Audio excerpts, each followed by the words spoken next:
जगामध्ये कामसूत्र नावाचा सेक्सवरचा सगळ्यात चांगला ग्रंथ लिहिला ग्रेट, म्हणजे अजून पण तो ऑथेंटिक बुक म्हणून प्रेफर केला जातो.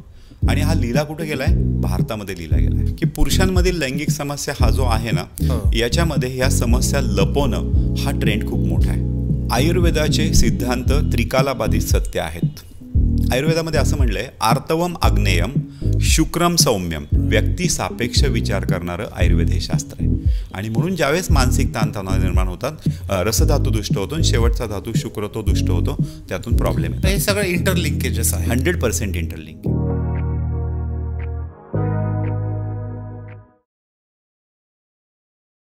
मित्रांनो नमस्कार, कसे आहात सगळे? मित्रांनो, आपल्या आयुष्यात सगळ्यात महत्त्वाचं, कुठलाही व्यक्ती असू द्या, त्याच्यासाठी सगळ्यात महत्त्वाचं जर काय असेल तर त्याला त्याचं जे अपत्य आहे, आपली जी मुलं आहेत, ही आपली सगळ्यात मोठी संपत्ती आहे असं आपण नेहमी म्हणतो.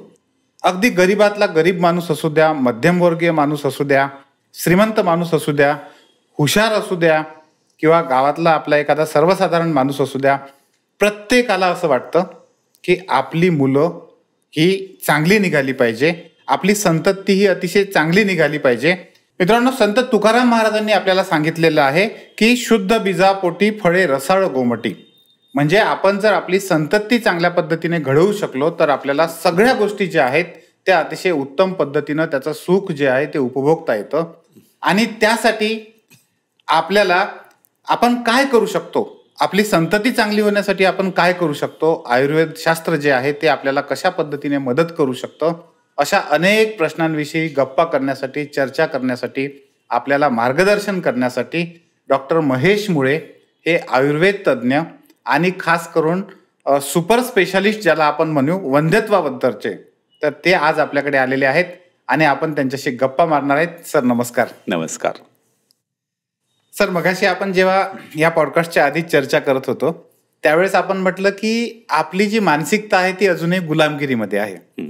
आणि बरेचदा वंध्यत्वाची जेवढी चर्चा होते तेवढी चर्चा चांगल्या अपत्याबद्दलची होत नाही. बरोबर. म्हणजे आपलं अपत्य चांगलं व्हावं, चांगलं निरोगी अपत्य आपलं निपजलं पाहिजे आपल्याला, याच्यासाठी खूपदा लोक विशेष असे काही प्रयत्न करताना दिसत नाही किंवा ते केले पाहिजे असंही लोकांना वाटत नाही.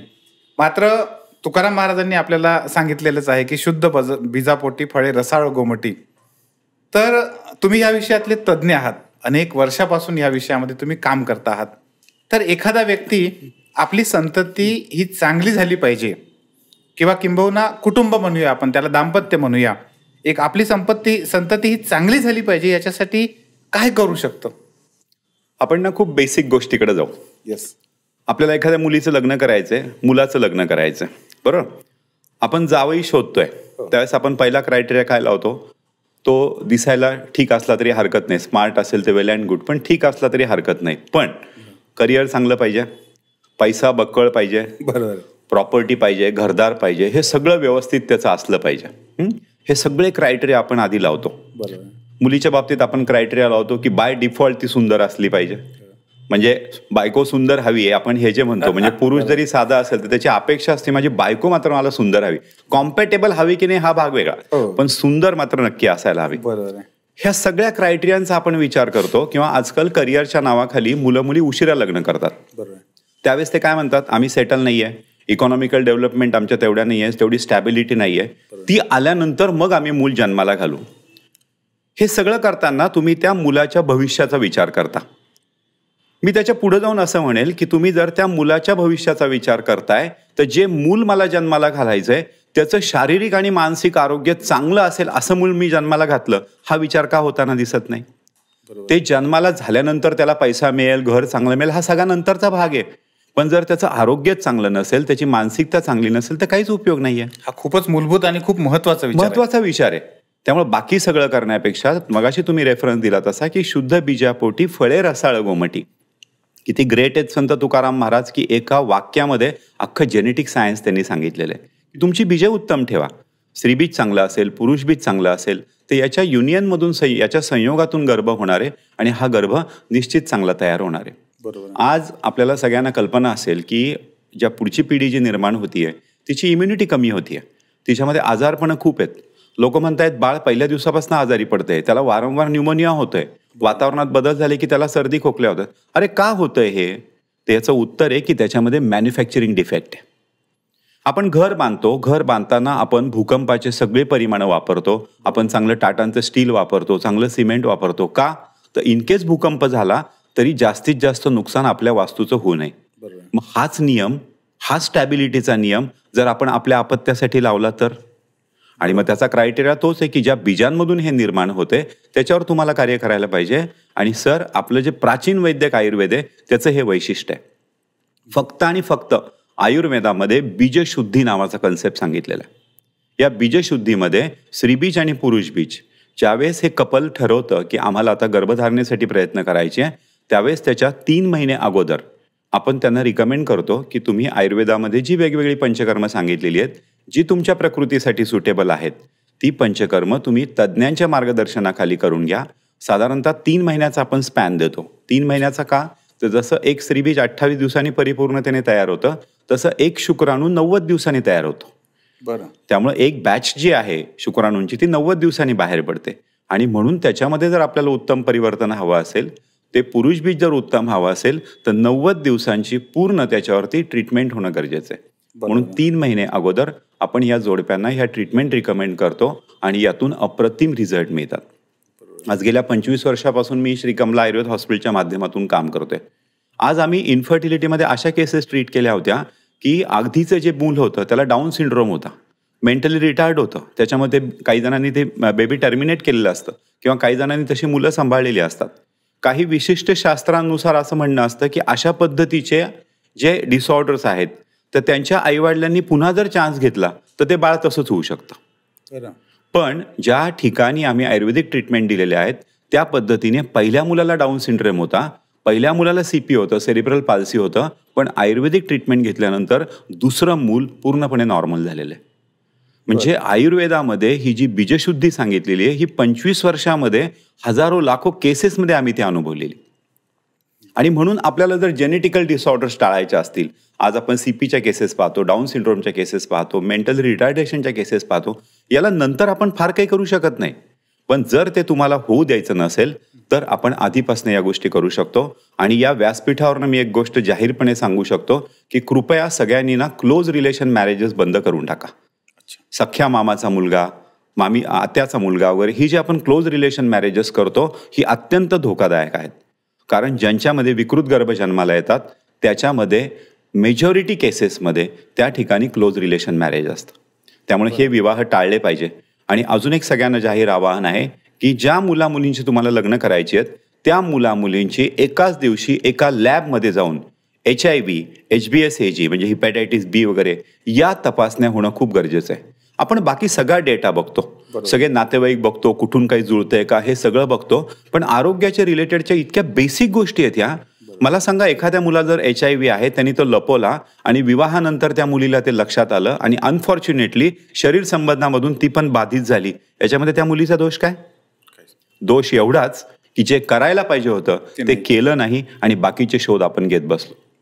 आज समाजामध्ये जर आपल्याला वंध्यत्व टाळायचं असेल तर जसं HIV वगैरे या टेस्ट करणं गरजेचं आहे, त्याचबरोबर प्रत्येक मुलीची गर्भाशयाची सोनोग्राफी करणं आणि प्रत्येक मुलाचा वीर्याचा रिपोर्ट करणं बंधनकारक केलं पाहिजे.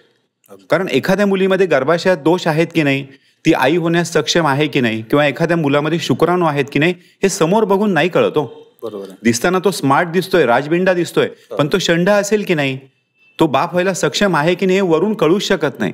आणि मग जर शास्त्राने आपल्याला हे वरदान दिलेलं आहे, बाकीचे पॅरामीटर जर आपण वापरतो, ते जे सुसंस्कृत सुशिक्षित पालक आहेत त्यांनी एका व्यासपीठावर एकत्र येऊन या गोष्टी करायला पाहिजे. आणि मी पुन्हा सांगतो की हे सगळं करताना एकाच वेळेस व्हायला पाहिजे, जेणेकरून खोटे रिपोर्ट देऊन कुणाचंही आयुष्य बर्बाद होता कामा नये. खूपच महत्त्वाचा मेसेज सर तुम्ही पहिल्याच प्रश्नाच्या उत्तरामध्ये दिलात. खरं तर म्हणजे अजूनही मी पाहतो की अनेक लोकांमध्ये जेव्हा पत्रिका जुळवल्या जातात, सगळ्या गोष्टी पाहिल्या जातात, आपण पैसा, अडका, त्याचं करिअर, ह्या सगळ्या गोष्टी पाहतो, परंतु मुळात ही जी 2 शरीर आहे जी एकत्र येणार आहेत त्या शरीराचे जे काही रिपोर्ट्स आहेत ते पाहण्याचं कोणी पाहत नाही. आणि अख्ख्या समाजाच्या दृष्टीनं ही खूप चिंतेची बाब आहे. बरोबर. निश्चितपणे लोकांनी ह्या दृष्टीनं पावलं टाकलीच पाहिजे. सर मग हे का बघितलं जात नाही ते पण सांगतो बरं का सर. म्हणजे आता आम्ही काही लोकांना रिकमेंड करतो ना, तर त्याच्यामध्ये ते म्हणतात, एस्पेशली मुलीकडचे लोक म्हणतात, आम्ही जर त्यांना असं डायरेक्ट म्हटलं तर हे चांगलं जे काही स्थळ आहे हे आमच्या हातातून जाऊ शकतं. म्हणजे ही जी भीती आहे ना ही खूप मोठी आहे. नाही आपण बाकी सगळं विचारलं पण आपण असं कसं काय विचारायचं. मग त्यावेळेस मी त्यांना म्हणतो तुम्ही आधी तुमच्या मुलीचे रिपोर्ट समोर मांडा ही आमची मुलगी, हे तिचं गर्भाशय व्यवस्थित आहे, ती आई व्हायला सक्षम आहे, आणि मग डिमांड करा तुमच्या मुलाचं काय आहे ते. म्हणजे सुशिक्षित लोक सुद्धा या पद्धतीने पुढे जायला तयार नाहीयेत. ही शोकांतिका आहे. आणि आज पुन्हा एकदा इतक्या मोठ्या व्यासपीठावरून मी का सांगतो याचं कारणच हे आहे की अशा पद्धतीच्या घटना आम्ही बघतोय. वर्षभरात डिवोर्स होत आहेत. चांगल्या कुटुंबातली लोक, मुलगा मुलगी विवाहाच्या रूपाने एकत्र येतात आणि वर्षभरात डिवोर्स होतो. त्यावेळेस या सगळ्या गोष्टी नंतर लक्षात येतात आणि त्यांचे आयुष्य दुःखदायक परिस्थितीमध्ये जातात. खूपच महत्वाचा मुद्दा आहे, अतिशय महत्वाचा मुद्दा आहे सर. हा तर आपण निश्चितपणे, आणि हे हा आपलं जे काही एपिसोड आहे, हा एपिसोड पाहणारे आपले हजारो शेकडो जेवढे लोक असतील, हा एपिसोड जास्तीत जास्त लोकांपर्यंत निश्चितपणे ते पोहोचवतील. आणि ही जाणीव जागृती समाजामध्ये झाली पाहिजे, ती खूप जास्त गरजेची आहे. पण सर मुळामध्ये आपण जे म्हणतो की एक 20-25 वर्षाचा एखादा तरुण आहे किंवा एखादी तरुणी आहे, त्यांच्यामध्ये जे शुद्ध बीज झालं पाहिजे आणि ते होत नाही, आणि मग पुढे चालून ह्या समस्या वंध्यत्वाकडे जातात. तर हे वंध्यत्व म्हणजे नेमकं काय, त्याला काय कशाला आपण वंध्यत्व असं म्हणू शकतो? वंध्यत्वाची ना एक खूप सोपी शास्त्रीय व्याख्या आहे. लग्नानंतर कुठलंही गर्भनिरोधक साधन न वापरता 1 वर्षभर व्यवस्थित शरीर संबंध येऊ नये, म्हणजे साधारणतः 12 अटेम्प्ट्स. अच्छा. वर्षभरात 12 अटेम्प्ट्स आपण कन्सिडर करतो. ते अटेम्प्ट्स येऊनही जर गर्भधारणा होत नसेल तर त्याला प्राथमिक वंध्यत्व असं म्हणतात. आता हा झाला प्रायमरी इन्फर्टिलिटी. पण याचबरोबर म्हणजे मुळात वंध्यत्व जे हे 2 याच्यात विभागलं जातं, एक प्राथमिक वंध्यत्व आणि सेकंडरी इन्फर्टिलिटी. सेकंडरी इन्फर्टिलिटीचा हा एक विषय आहे. याच्यामध्ये अपघातामुळे किंवा इतर काही आजारांमुळे किंवा इतर काही मानसिक विकृतींमुळे जर स्त्री आणि पुरुष जे आधी नॉर्मल होते, परंतु या घटनांमुळे त्यांच्यामध्ये काही दोष निर्माण झाले आणि ते आईवडील होण्यास असमर्थ झाले, तर त्याला सेकंडरी इन्फर्टिलिटी म्हणतात. प्रायमरी इन्फर्टिलिटी बरोबरच सध्या सेकंडरी इन्फर्टिलिटी हा पण विषय खूप मोठा होत चाललेला आहे. कारण आज समाजामध्ये diabetes, blood pressure, young hypertension, तरुण वयामध्ये जे BP वाढते वगैरे, सायकोलॉजिकल डिसऑर्डर्स, यासाठी जी लॉंग टर्म मेडिसिन्स घेतली जात आहेत, त्या मेडिसिनचे दुष्परिणाम म्हणून वंध्यत्वाचे प्रॉब्लेम वाढत चाललेले आणि याच्याकडे समाजाचं दुर्लक्ष होत आहे.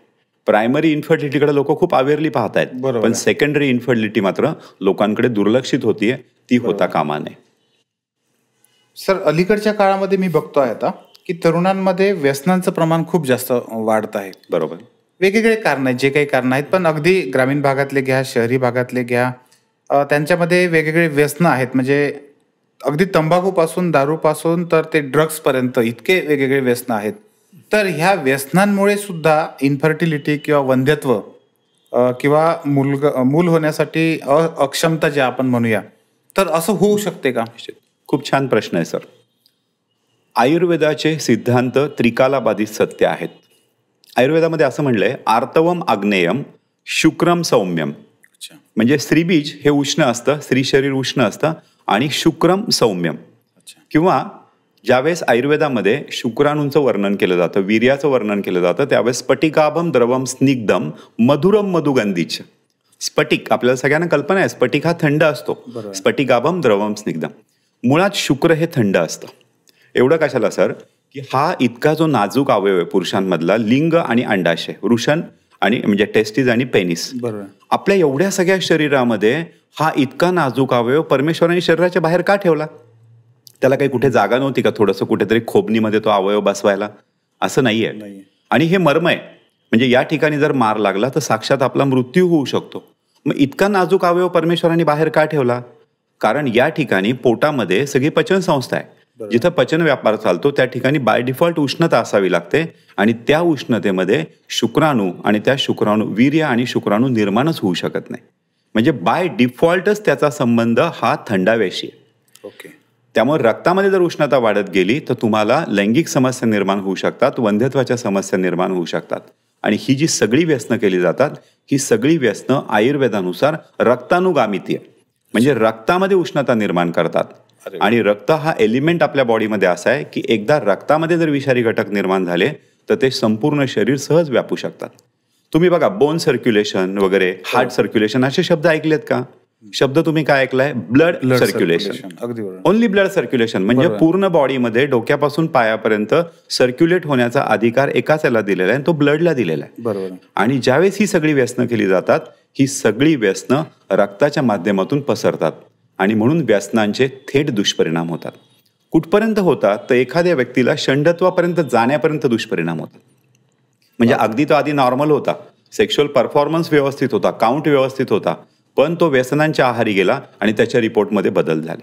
कित्येक वेळा पेशंट आमच्याकडे फाईल घेऊन येतात, सर म्हणे लग्नानंतर रिपोर्ट केले होते व्यवस्थित होते, पण मधल्या काळात डिप्रेशन आलं, व्यसनांच्या आहारी गेला आणि नंतरचे रिपोर्ट झिरो झाले. म्हणजे होत्याचं नव्हतं करण्याची ताकद व्यसनांमध्ये. त्यामुळे ही जी स्त्री पुरुषांमधील जी व्यसनं आहेत हे वंध्यत्वाचं खूप मोठं कारण आहे.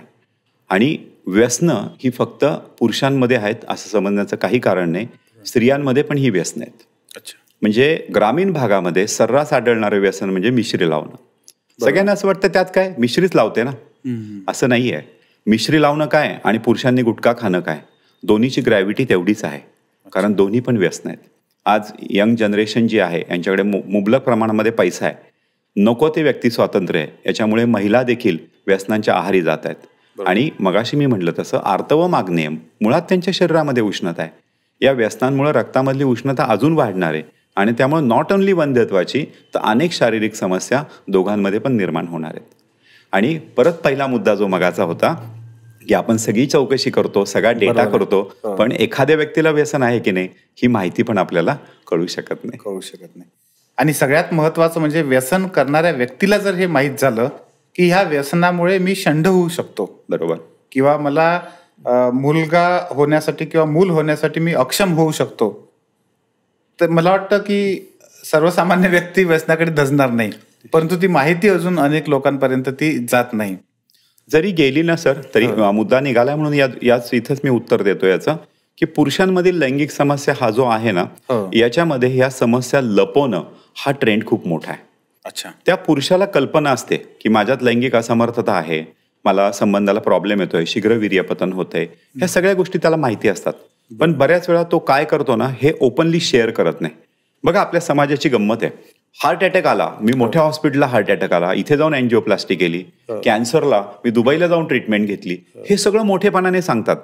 पण मला काही लैंगिक समस्या आहे, मला काही वंध्यत्वाची समस्या आहे, मला काही मानसिक विकार आहे, हे मात्र लवकर एकमेकांशी शेअर करत नाही. बरोबर. किंवा लवकर फरक जरी पडला तरी ते सांगत नाही. बरोबर. म्हणजे बऱ्याच वेळा असं होतं की आम्ही पेशंटचे टेस्टिमोनियल्स घेतो, तर बाकी सगळ्याचे टेस्टिमोनियल खूप पटकन देतात. अच्छा. पण यात त्यांना फरक पडला ना तर ते म्हणतात सर आम्ही 10 पेशंट पाठवू बरं का, पण आम्ही टेस्टिमोनियल देणार नाही.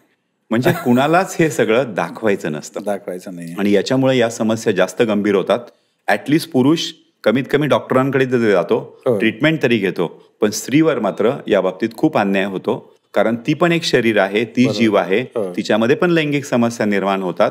पण आपल्या समाजाची जी पुरुष प्रधान संस्कृती आहे त्यामुळे ती स्त्री मात्र मोकळेपणाने डॉक्टरकडे जाऊ शकत नाही आणि तिच्या समस्या जास्त गंभीर स्वरूप धारण करतात, जे वंध्यत्वाचं कारण ठरतात. त्यामुळं आपण बाकी सहजीवनाविषयी नेहमी बोलतो, पण लैंगिक सहजीवनाविषयी मात्र खूप कमी बोलतो. सर मला असं वाटतं आता याला जोडूनच एक महत्वाचा प्रश्न आहे की अनेक लोकांना असं वाटतं की लैंगिक संबंध जे आहेत तर ते लैंगिक संबंध आपण कशाही पद्धतीने ठेवले तर त्यांना काही फरक पडत नाही. खास करून जे अशिक्षित लोक आहेत त्यांच्यामध्ये हा प्रश्न नाहीये, पण सुशिक्षित लोकांमध्ये हा मोठा प्रश्न आहे. अलीकडच्या काळातलं IT वर्ल्डमधले लोक असतील किंवा हे लोक असतील यांच्यामध्ये लैंगिक संबंधाच्या बाबतीमध्ये खूप चुकीच्या गोष्टी, प्रथा ज्या आहेत त्या रूढ होत आहेत. अनेक आपल्याला कधी समाज माध्यमातून कधी वेगवेगळ्या याच्यातून माहिती पडतं ते. तर ह्या गोष्टीचा सुद्धा वंध्यत्वावर परिणाम होतो का? निश्चित होतो सर. बघा जगामध्ये कामसूत्र नावाचा सेक्सवरचा सगळ्यात चांगला ग्रंथ लिहिला गेला. ग्रेट, म्हणजे अजून पण तो ऑथेंटिक बुक म्हणून प्रेफर केला जातो. आणि हा लिहिला कुठे गेलाय? भारतामध्ये लिहिला गेलाय. याचा लेखक जो आहे वात्स्यायन हा भारतीय आहे. आज भारतामध्ये खजुराहो सारखी शिल्प आहेत किंवा अगदी तुम्ही कोणार्कचं सूर्य मंदिर तरी पाहिलं तर त्याच्या 2nd फ्लोअरला सगळी कामशिल्प आहेत. मग त्यांनी मुद्दाम केलं का? त्यांना सेक्स एक्सपोज करायचा होता का? अजिबात नाही. तर सेक्सचं, कामजीवनाचं तुमच्या रोजच्या जीवनामधलं स्थान किती उच्च आहे हे त्यांना दाखवायचं होतं. नाही तर त्यांनी मंदिरांवर ही शिल्प कोरलीच नसती. बरोबर आहे. कारण त्यांना हे दाखवायचं होतं की सशक्त कामजीवन हे तुमच्या आरोग्याचा पाया आहे. त्यामुळं जर शारीरिक आणि मानसिक दृष्ट्या जर तुम्हाला सक्षम राहायचं असेल तर तुमचं लैंगिक साहचर्य कामजीवन हे उत्तम असलं पाहिजे. आपल्याकडे वात्स्यायनाने संभोगाची व्याख्या खूप सुंदर सांगितलेली आहे. तो असं म्हणतो, प्रणयाचा उत्कट बिंदू म्हणजे संभोग. बघा, प्रणयाचा उत्कट बिंदू म्हणजे संभोग, ज्याला आपण इंग्रजीमध्ये म्हणूयात peak point of romance is called as a intercourse. बरोबर. आणि पाश्चात्य जग काय म्हणतं माहितीये, ते म्हणतं फिजिकल इंटरकोर्स. अच्छा. स्पेसिफिक त्यांच्या कुठल्याही बुक्समध्ये जर तुम्ही पाहिलं तर फिजिकल इंटरकोर्स म्हणजे तिथे मनाशी काही घेणं नाही. लिंग आणि योनी एकत्र आले आणि जी काही घटना घडली that is called as a intercourse. पण इथे वात्स्यायन सांगतोय की प्रणयाचा उत्कट बिंदू, प्रणय म्हणजे रोमांस, तो कधी होऊ शकतो, तो एकमेकांवर जर प्रेम असेल, एकमेकांविषयी तुम्हाला तळमळ असेल वगैरे, तरच तो होऊ शकतो. अगदी. आणि म्हणून वी आर ग्रेट. आणि अशा पद्धतीचा दोघांच्याही मनाला आणि शरीराला आनंद देणारी जी प्रक्रिया आहे ती संभोग आहे. आणि म्हणून भारतीय दृष्टिकोनातून जर आपण संभोगाचं महत्व समजून घेतलं तर वंध्यत्वच नाही, खूप समस्या निघून जाते. मला सांगा, विशिष्ट वयामध्येच लग्न केलं जातं. कारण का? कारण त्यावेळेस दोघांची पण शरीर संबंधाची जी शरीराची जी इच्छा असते ती पिकला असते. म्हणून 18 वर्ष आणि 21 वर्ष हे जे वय निवडले त्याचं कारण ते आहे. आणि त्याला सकारात्मक दिशा मिळावी, कुणाचाही पाय घसरू नये, त्याला समाज मान्यता मिळावी, म्हणून विवाह आहे आपल्याकडे. बरोबर आहे. की त्या विशिष्ट वयातच तो विवाह करायचा आहे, जेणेकरून तुमचं म्हणजे सहजीवन पण उत्तम राहणार आहे आणि त्यातून उत्तम अपत्य प्राप्ती होणार आहे. अगदी अगदी. त्यामुळे याविषयी बोलणं आणि हे करणं ही खूप गोष्ट. आपल्याकडे दुर्दैवाने ना बऱ्याच वेळा अध्यात्म आणि कामजीवन याची नको ती गल्लत केली जाते. बरोबर. खरं तर दोन्ही गोष्टी दोघांच्याही ठिकाणी तितक्याच उत्तम आहेत. आध्यात्मिक विकास जितका महत्वाचा आहे तितकं सशक्त कामजीवन पण महत्वाचं आहे. पण आपल्याकडे चुकीच्या पद्धतीने या गोष्टी इंटरलिंक केल्या जातात आणि जे भारतीयांकडं इतकं म्हणजे कामजीवनाविषयी इतका डेटा उपलब्ध आहे तो मात्र बाजूला ठेवला जातो. मी तुम्हाला सांगितलं तर धक्का वाटेल की अनएक्सप्लेन इन्फर्टिलिटी नावाचा एक प्रकार असतो. इन्फर्टिलिटी मधला हा एक प्रकार आहे. याच्यामध्ये असं असतं की सगळे रिपोर्ट्स नॉर्मल असतात. पेशंटची ज्यांची कॅपॅसिटी असते त्यांनी अगदी 8-8, 10-10 IVF चे सायकल केलेले असतात आणि त्यांना पण गर्भधारणा होत नाही.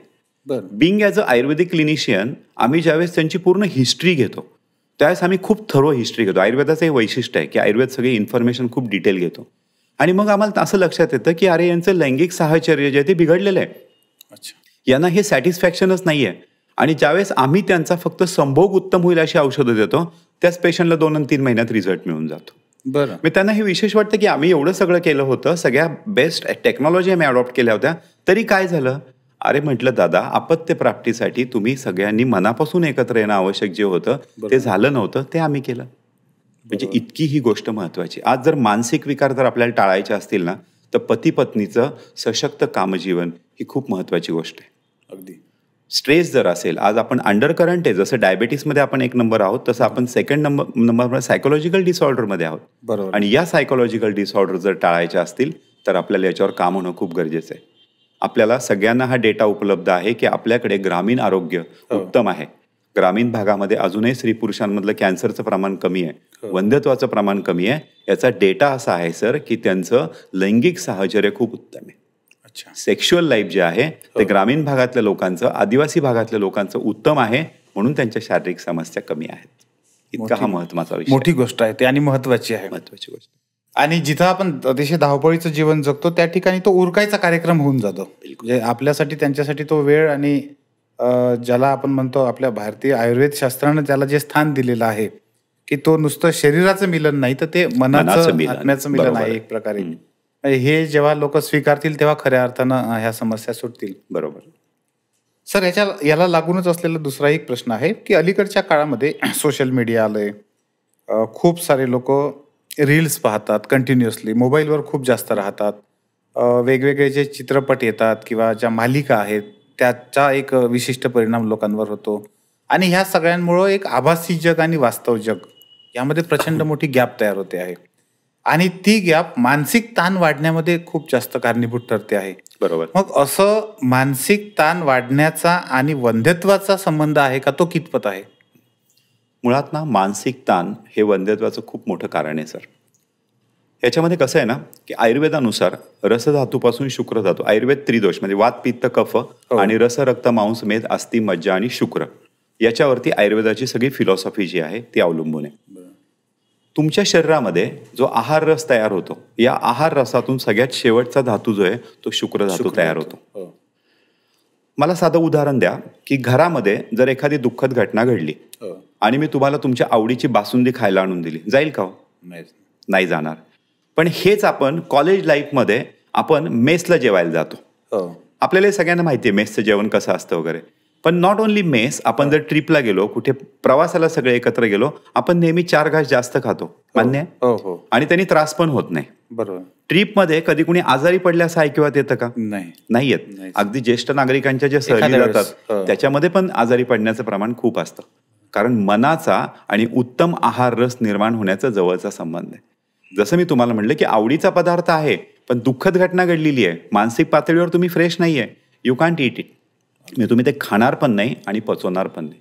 तर ज्यावेळेस तुमच्यामध्ये मानसिक ताणतणाव निर्माण होतात त्यावेळेस तुमच्या शरीरातला सगळ्यात पहिला जो धातू असतो रसधातू, आहार रसातून जो निर्माण होतो तो दुष्ट होतो आणि मग त्यातून सगळ्यात शेवटी शुक्र धातू निर्माण होतो. आयुर्वेदाची फिलॉसॉफी आहे ना ही खूप वेगळी आहे. म्हणजे समजा माझ्याकडे एखादा पेशंट आलाय आणि त्याच्या शुक्राणूंची संख्या कमी आहे किंवा त्याच्यामध्ये शुक्राणूंमध्ये काही इतर मॉर्फोलॉजिकल डिफेक्ट्स आहेत, म्हणून त्याला मी एक मेडिसिन देतोय. तर ठराविक एक मेडिसिन दिलं आणि त्यांनी सगळ्यांची शुक्राणूंची संख्या वाढली, अशी आयुर्वेदाची थॉट प्रोसेसच नाहीये. बरं. मग ही प्रोसेस कशी आहे त्याचं उदाहरण अजून एक देतो म्हणजे श्रोत्यांना लक्षात येईल. गाय चांगली आहे, दूध चांगलं आहे. गाय चांगली, दूध चांगलं, त्यामुळे तूप, श्रीखंड वगैरे हे मधल्या ज्या प्रोसेस आहेत त्या, आणि सगळ्यात शेवटी तूप चांगलं तयार होणार आहे, मान्य आहे. तसं तुमच्या शरीरामध्ये जर आहार रस चांगला निर्माण झाला, तुमची पचनसंस्था जर चांगली असेल तर जो काही आहार तुम्ही घेणार आहे त्यातून सप्तधातूची पुष्टी होणार आहे आणि त्यातून उत्तम शुक्राणूंची निर्मिती होणार आहे. बरोबर. त्यामुळे आयुर्वेदामध्ये असे ठोकताळे कधीच नसतात की हा 10 लोकांना हा प्रॉब्लेम आहे त्याच्यावर हे मेडिसिन द्या, असं अजिबात नसतं. व्यक्ती सापेक्ष विचार करणारं आयुर्वेद हे शास्त्र आहे. आणि म्हणून ज्यावेळेस मानसिक ताणतणाव निर्माण होतात त्यावेळेस शुक्र धातू दुष्ट होतो आणि अल्टिमेटली सगळ्यात शेवटचा जो आहे रसधातू दुष्ट होतो आणि शेवटचा धातू शुक्र तो दुष्ट होतो, त्यातून प्रॉब्लेम येतो. हे सगळं इंटरलिंकेजेस आहे, 100% इंटरलिंक आहे. आणि मग पुन्हा त्यातून प्रश्न तोच येतो की ज्यावेळेस मानसिक ताणतणाव येतात त्याचा परिणाम लैंगिक साहचर्यावरती होतो. ती व्यक्ती डिप्रेशनमध्ये लॉन्च होते. वाटतं की लठ्ठपणाचा पण त्याच्यावर फरक पडतो. नक्की होतो. लठ्ठपणा म्हणजे खूप छान प्रश्न तुम्ही विचारला. लठ्ठपणामध्ये काय होतं तर लठ्ठपणामध्ये तुमचा शुक्र धातू कमी विकसित होतो. याची प्रोसेस आहे. रस, रक्त, मांस, मेद, अस्थि, मज्जा, शुक्र. अस्थि, मज्जा, शुक्र हे नंतरचे धातू आहे. तुम्ही जो काही आहार रस घेताय त्या आहार रसातून फक्त मेदाचीच निर्मिती जास्त होते आणि म्हणून तुम्ही लठ्ठ होता. म्हणजे पुढचे जे अस्थि, मज्जा, शुक्र आहे तिथपर्यंत तुमचे आहार पोषक अंश पचतच नाही, त्यामुळे उत्तम शुक्राणूची निर्मिती होत नाही आणि त्यामुळे लठ्ठपणाचा आणि लैंगिक समस्यांचा आणि वंध्यत्वाचा थेट संबंध आहे. बरोबर आहे. अगदी अगदी. म्हणजे ही सायकल समजून घेणं गरजेचं आहे. सर, लठ्ठपणासोबतच दुसरे अनेक तरुण मुलांच्या मनात खास करून हा प्रश्न असतो की अनेकदा मुलं लॅपटॉप वापरतात, बरेचदा तर लॅपटॉप मांडीवर ठेवून काम करतात, तासन तास काम करतात. मोबाईलचा आपला वापर खूप जास्त असतो. स्क्रीन टाईम जो आहे तो एकंदरच सगळ्यांचा खूप जास्त वाढलाय. तर ह्या स्क्रीन टाईममुळे किंवा मोबाईल असा लॅपटॉप आपल्या मांडीवर ठेवून काम केल्यामुळे याचा पण वंध्यत्वाशी काही संबंध आहे किंवा? नक्की आहे. जसं लॅपटॉप मांडीवर आपण ठेवतो, तुम्हाला सगळ्यांना माहिती आहे की आजकाल सगळे सारखे सांगतायत की डाव्या खिशामध्ये मोबाईल ठेवू नका. ओके. किंवा अजून एक खूप सध्या रिसर्च पेपर असे येत आहेत की जीन्सच्या पॉकेटमध्ये किंवा खिशामध्ये मोबाईल ठेवू नका. याचं कारण माहिती आहे, ज्यावेळेस आपण डाव्या म्हणजे शर्टच्या खिशामध्ये मोबाईल ठेवतो, हा मोबाईल कनेक्ट आहे कॉन्स्टंट नेटवर्कशी. आणि ह्या नेटवर्कमधून ज्या वेव्ज येत आहेत ते डायरेक्ट तुमच्या हार्टमध्ये जात आहेत. आपली body it self is a electromagnetic field. आपण हृदयाचा आलेख काढतो, ECG काढतो, ते स्ट्रक्चर कशावर येतं? ह्या सगळ्या बीट्समुळे ते येत असतं. तर त्या मोबाईलचा दुष्परिणाम त्याच्यावर होतो. आणि आजकाल आता जेवढे नवीन नवीन इंटरनॅशनल कॉन्फरन्सेसमध्ये आम्ही रिसर्च पेपर वगैरे पाहतोय त्याच्यामध्ये जी लोक फोन खिशात ठेवतात त्यांचा परिणाम डायरेक्ट वृषणांवर होतोय. म्हणजे टेस्टिसचं टेम्परेचर वाढवण्याचं काम तो फोन करतोय. आणि मगाशी मी सांगितलं तसं शुक्रम सौम्यम, तिथं कमी उष्णता पाहिजे, तिथं थंडावा जास्त पाहिजे, तर त्याच्यामुळं डायरेक्ट काउंटर परिणाम होतो. आणि हीच गोष्ट लॅपटॉपच्या बाबतीत होते. लॅपटॉप मशीन चालू आहे, तिथून रेडिएशन्स येत आहेत. कुठलंही मशीन ज्यावेळेस चालतं त्यावेळेस तिथं उष्णताच निर्माण होते. ती उष्णता डायरेक्ट वृषणांवर, लिंगावरती ट्रान्समिट होते. त्या ठिकाणची रक्तगत उष्णता वाढते आणि त्याचा परिणाम लैंगिक असमर्थतेवरती, वीर्याच्या निर्मितीवरती किंवा शुक्राणूंवर होतो. नॉट ओनली इव्हन आजकाल खूप टाईट जीन्स वापरल्या जातात, फॅशनच्या नावाखाली टाईट कपडे वापरतात. म्हणजे कित्येक लोक आहे की झोपताना पण जीन्स घालून झोपतात. अशा पद्धतीची जर टाईट अंतर्वस्त्र वापरली गेली तर त्याच्यामुळे पण वृषणांमधली उष्णता वाढते. व्हॅरिकोसिल सारखे प्रॉब्लेम निर्माण होतात जे तुम्हाला दृश्य स्वरूपात कळत नाही, पण व्हॅरिकोसिल हे पुरुषांमध्ये शुक्राणूंची संख्या कमी करण्यामधलं खूप महत्वाचं कारण आहे. अरे बाबा. आणि त्याचं रिझन आहे अत्यंत टाईट कपडे वापरणं, जीन्स सारखे जाड कपडे पुन्हा पुन्हा वापरत राहणं. याच्यामुळे या समस्या म्हणजे दिसताना या गोष्टी छोट्या दिसतात. याला आयुर्वेदामध्ये हेतू सेवन म्हणतात. अच्छा. की हे हेतू सेवन आहे, हे घडतंय, तुम्हाला आज त्याचा त्रास नाहीये, पण त्याचे दूरगामी दुष्परिणाम मात्र तुम्हाला भोगावे लागणार आहेत. सर, हे कुठेतरी जास्तीत जास्त लोकांना म्हणजे ह्या गोष्टी माहितीच नाहीये मुळात, आणि कुठेतरी कधीतरी थोडंसं वाचलेलं असतं पण आपण त्याच्याकडे दुर्लक्ष करतो, आणि मग कालांतरानं 1-2 वर्ष निघून जातात, आणि ह्या 1-2 वर्षामध्ये होणारं जे नुकसान आहे ते झाल्याशिवाय काही ते राहत नाही. बरोबर. आता ह्या सगळ्या गोष्टी म्हणजे वंध्यत्व येऊ नये आणि आपलं अपत्य, आपली पुढची पिढी चांगली राहावी, ह्याच्यासाठी आयुर्वेदामध्ये मग काय काय गोष्टी सांगितलेल्या आहेत?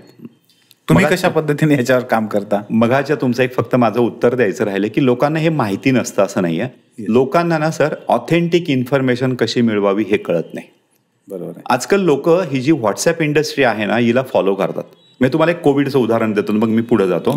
कोविडच्या काळामध्ये एक क्लिप व्हायरल झाली होती की भेंडी खा आणि कोविड घालवा. अच्छा. साधी गोष्ट आहे, वर्षानुवर्ष आपण ऐकत आलोय की सर्दी जर झाली तर केळी खाऊ नका.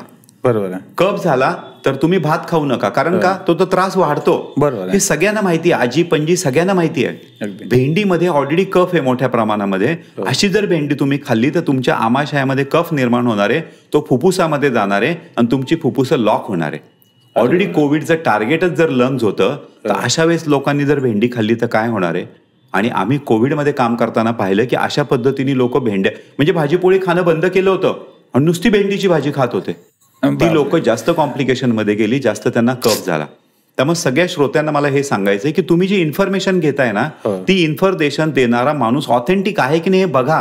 बरोबर आहे. मध्यंतरी हायड्रोथेरपीवरती असंच झालं होतं, वेड्यासारखी लोक पाणी पित होते, त्यांना किडनी फेल्युअरचे प्रॉब्लेम झाले, पचनाचे प्रॉब्लेम झाले.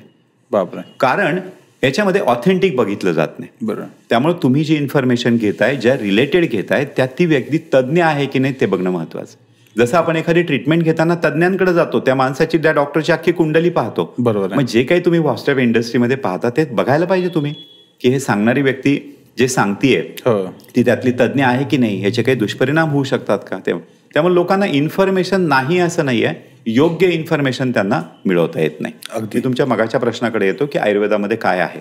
तर आयुर्वेद मगाशी मी सांगितलं तसं रसधातूपासून शुक्रधातूपर्यंत खूप सुंदर याचं सगळं सविस्तर वर्णन आहे. आयुर्वेदामध्ये रसायन, वाजीकरण, योनिव्यापक चिकित्सा असे वेगवेगळे ऑथेंटिक डेटा आहेत की जे वंध्यत्वासाठी खूप मोठ्या प्रमाणामध्ये काम करतात. वंध्यत्वाच्या समस्येमध्ये मगाशी मी सांगितलं तसं की आयुर्वेदाची थिंकिंग प्रोसेस वेगळी आहे. मुळात आयुर्वेद शास्त्र जे आहे ना, आयुर्वेद शास्त्रातलं जे इंटरनल मेडिसिन आहे त्याचं नाव आहे काय चिकित्सा. अच्छा. काय म्हणजे अग्नी. अच्छा. आयुर्वेद सगळ्यात पहिले कशावर काम करतो, तो तुमच्या अग्नीवर काम करतो. बरं. बघा आपण काय म्हणतो, शेवटपर्यंत जिवंत राहायचं असेल आपल्याला तर आपल्याला काय करावं लागेल, खावं लागेल. बरोबर ना. खावं लागेल, पाणी तरी प्यावं लागेल, सगळं करावं लागेल. म्हणजे जिवंत राहण्यासाठी तुमच्या शरीरातली सगळ्यात महत्वाची संस्था ऍक्टिव्हेट राहिली पाहिजे, तिला म्हणतात पचन संस्था. आणि ह्या पचन संस्थेचं सगळं नियमन जाठराग्नी करत असतो. हा जो अग्नीचा मूलभूत विचार आहे याच्यावर आयुर्वेद काम करतो. म्हणजे आयुर्वेद सांगतो तुम्हाला की तुम्ही काय खाताय यापेक्षा तुम्ही काय पचवताय हे महत्वाचं. म्हणजे आपण थोडंसं एक कंपॅरिझन घेऊया. रुरलची जी लोक आहेत फार काही न्यूट्रिशनल खातात का सर? नाही. ते काय मशरूम खातात, त्यांच्याकडे कोणी डायटिशियन असतो?